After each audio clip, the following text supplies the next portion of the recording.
Hello everyone, welcome to the Tristar Gym. The Tristar Gym is now open again. The quarantine restrictions have been lifted on combat sports and we are now allowed again in the gym, and that means I can bring you guys some footage from the gym, training footage, striking, wrestling, jiu-jitsu tutorials coming your way. Really excited about getting back in the gym and starting to film again.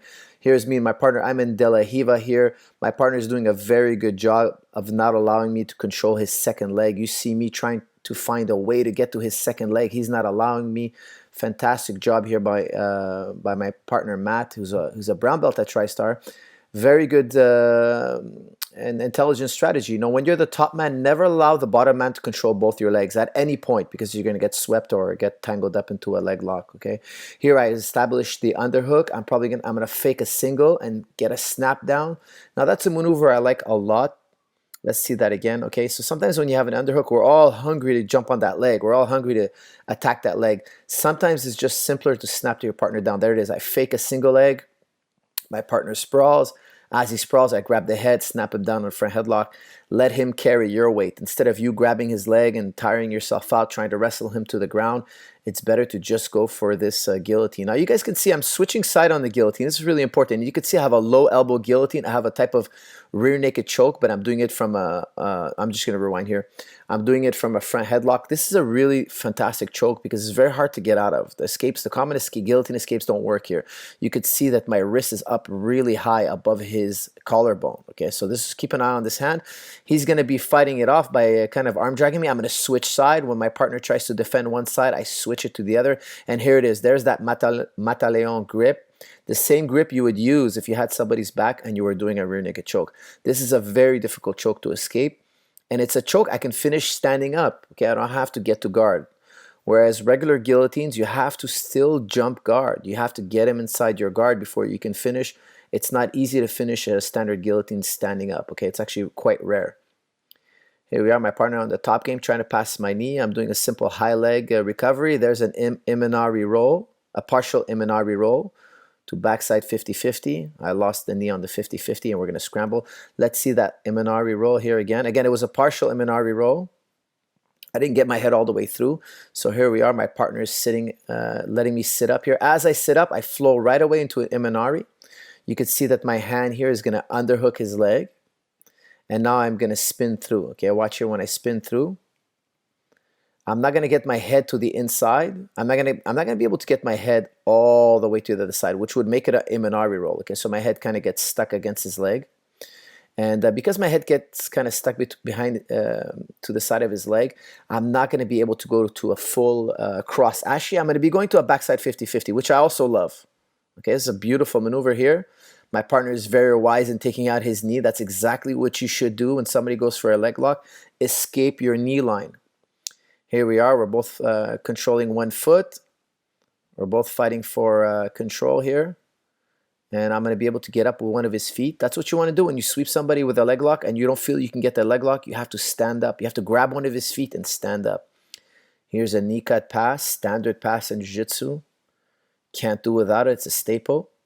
Here I'm going to be trying to step back into a leg lock. Let's see if I can pull his knee. See, he did a really good job. Let's rewind that right here. As I'm trying to step back, my partner's using his knee here. Look at this knee. He's using his knee to block my hips. He's not allowing me to backstep on him. I have to actually be really careful here because he could actually take my back from this position. Watch what happens here. I'm going to go and grab his knee and pull it back through my legs. That's the knee that's stopping me from getting to my leg lock. So that knee defense is a very standard defense against a backstep. Okay, and I'm able to finish with the inside heel hook. Again, I'm starting on the bottom. My partner is going to be looking to pass. Typically what I like to do is I like to trap the ankles. When I'm playing guard, I look to grab an ankle one way or another. I'm either going to grab his ankle with my feet or with my hand. I don't like to try to grab the legs too often unless I have some control over his ankle. Now I'm standing back up, not sure exactly what I'm going to do here. Okay, I don't think it'll be long before I shoot. There it is. I shoot low, low single. I grab that ankle, bring it up, hook the leg. And let's just rewind right here. This is a great takedown for jiu-jitsu in my opinion, and I'll tell you why, okay? Because in jiu-jitsu, when you shoot, you're always susceptible to guillotines.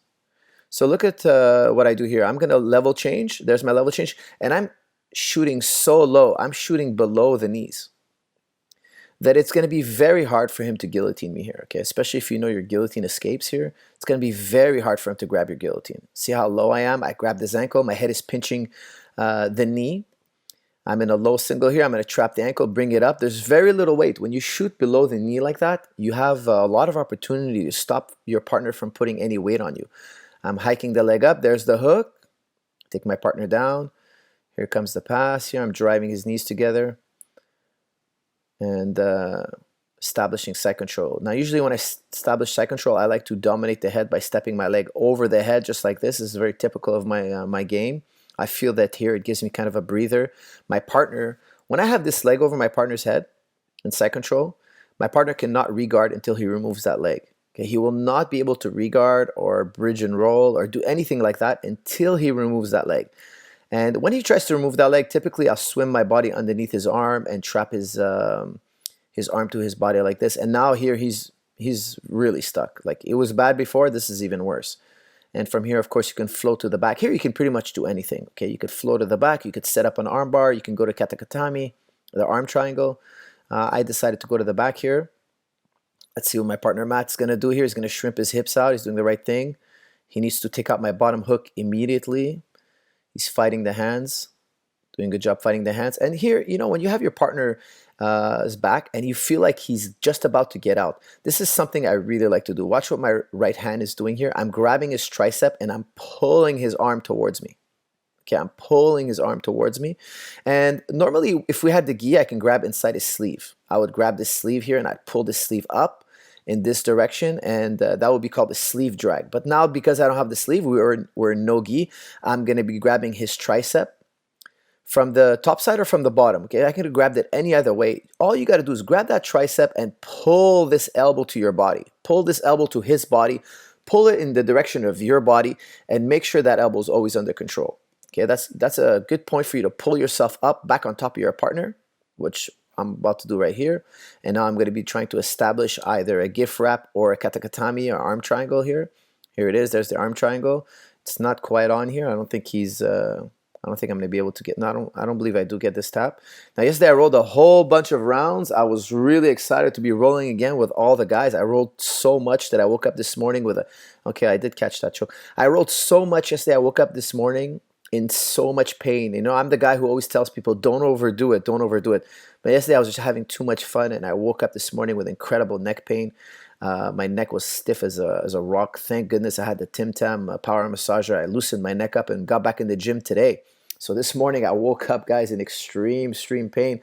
I got to get back in the beat of training twice a day. And luckily for me that I have plenty of great partners to do that. So I'm just going to rewind it back here real quick, because I know a lot of times we get questions on getting your guard passed. Okay, that's probably the number one question I get after side control escape. Okay, so here my partner is about to kind of pass my guard here. I feel like he's about to pass, so watch what I'm going to do here.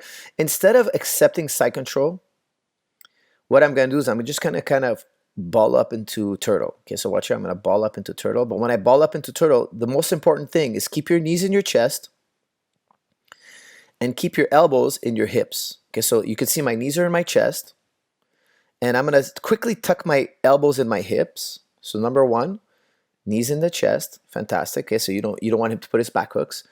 Elbows in the hip. Drive your elbows in his hips so he doesn't seatbelt you.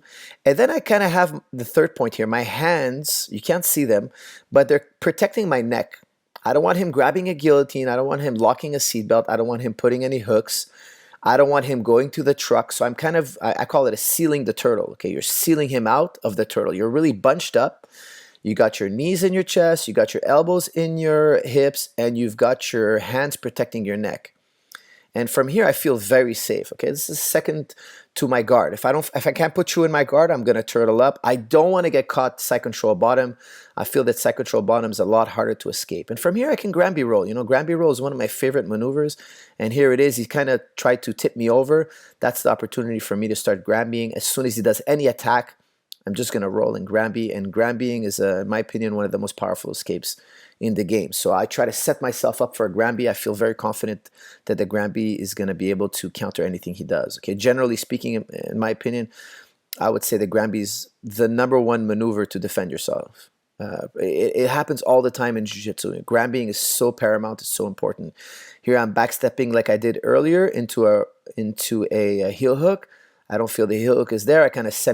I went for a semi pass and then back to the heel hook. Okay, so let me rewind right here. So if you feel the heel hook is not there, guys, hold on to the leg. Watch here. I'm going to hold on to his leg and I'm going to come up like I want to pass.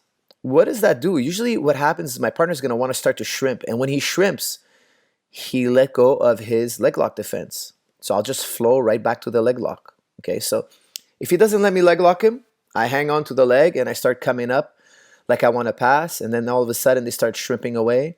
They unlock their legs and give me that leg lock that I originally wanted.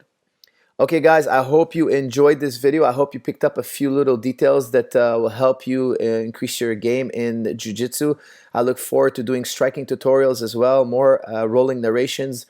Please be kind enough to let me know what you guys want to see on this channel in the comments section. I will read the comments and get back to you guys with whatever it is you guys are most interested in watching.